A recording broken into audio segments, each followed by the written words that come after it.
सुंदर ब्यूटीफुल संस्कार वाली छिए रोमिता बड़ गुण छै ओकरा।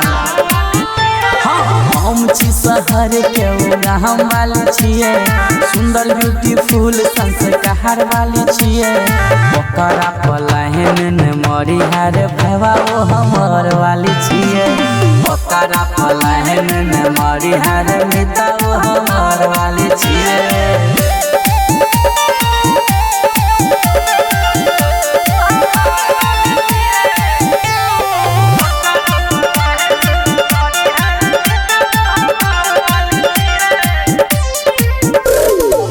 पहने छे उजर उजर सूट रे लागे छे बहुत क्यूट रे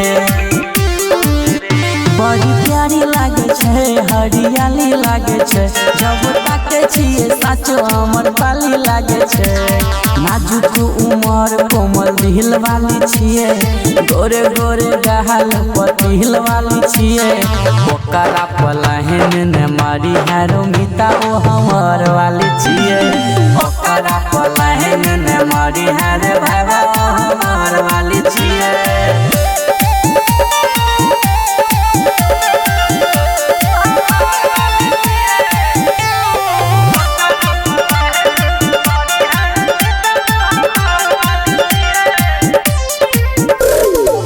करे छे एकरा से प्यार रे राइटर दिनेश दिलदार रे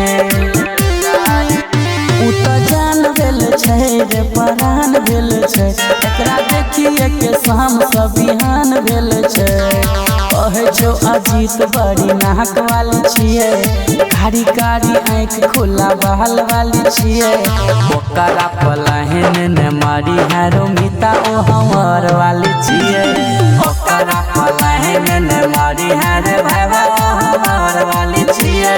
भौजी लगतौ रे भौजी।